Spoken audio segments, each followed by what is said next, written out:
Now to a KWWL follow-up report tonight as we're digging deeper into the recent firing of a former Cedar Rapids police officer, Lucas Jones. Jones was fired in June after the department said he had violated several policies. However, Jones claims it was due to political pressure.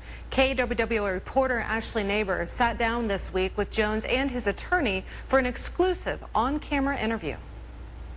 Former Sergeant Lucas Jones was involved in 2 shootings during his 9 years at the department. He was cleared in both cases, and neither of those incidents were given as a reason for his firing last month. I never thought I'd find myself in the position where I am today, where, you know, my character's under attack, I'm under attack, there's threats against me and my family, and on top of that, to have your own department accuse you of something that's false has just been devastating. Former Sergeant Lucas Jones says he never saw his termination coming, certainly not for a traffic stop that happened 4 years ago. Jones, then a patrol officer, had pulled over an SUV and its African-American driver for not having license plates. The female was super upset right away. She was crying, hysterical. I asked her what was wrong, and she said she was just having a bad day. She's falling, doesn't want to talk to me, it's weird. Jones ran her license, which had been suspended for failing to pay her tickets. And as a police officer, I'm well aware of the fact that if you got pulled over for speeding and running a stop sign, those 2 tickets are going to cost you $500–600. And for someone who's maybe on a restricted income or minimum wage income, or even your average person, a $600 hit is hard.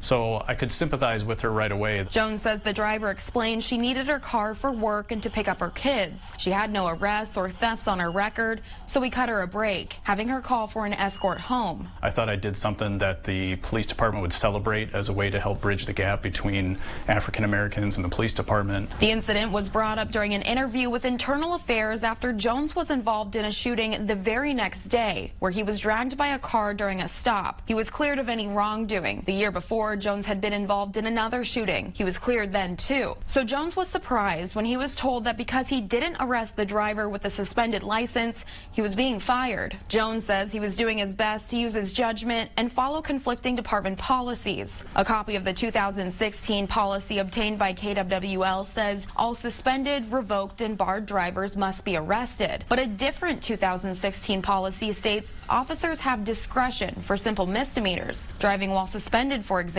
It was my understanding that then I would have discretion then to warn or cite her or place her under arrest. Those were my options, and I chose to give her a warning. Never formally reprimanded at the time, Jones says the issue was brought up during attorney questioning in a civil suit involving one of the shootings. He asked me if I would violate that policy, meaning the suspension policy. Well, I told him that I would give warnings for suspensions in order to have the betterment of community interactions. In fact, Jones's termination letter cites 6 violations, including that, quote, Sergeant Jones made statements that he would knowingly violate department policy as he sees fit. Jones's attorney says that lacks context, saying his client was referring to a specific policy he understood was discretionary. The city of Cedar Rapids is saying here in this case is that Sergeant Jones violated a policy back on October 30th of 2016 that has a disproportionate impact on minorities and poor people. And whether the policy is a valid policy, whether it should be the policy of the city of Cedar Rapids, that's up to debate. But at the time, the way that the policy was worded, Sergeant Jones had discretion. A policy the attorney contends that disproportionately affects minorities and low-income individuals. She would have lost her vehicle, lost her means to get to work, lost her means to pick up her children, and I just cannot wrap my head around how that would be a benefit to Cedar Rapids, or is that what the taxpayers want us out there doing? You have to have discretion. You can't label everything as black and white and say you have to arrest all these people, because it takes humanity and compassion out of the job. We mentioned Jones's termination letter outlined 6 violations, including that he, quote, intentionally turned off his mic during that traffic stop. Tomorrow, we'll take a look at why Jones says that was and why the department says he made untruthful statements about it. Reporting in Cedar Rapids, Ashley Neighbor, News 7 KWWL. Ashley, thanks for the report here tonight. Look forward to tomorrow's report. By the way, former Officer Jones is appealing, of course, his termination. For its part, Cedar Rapids Police Department tells us they are respecting the process, the legal process, and will not provide any comment at this time.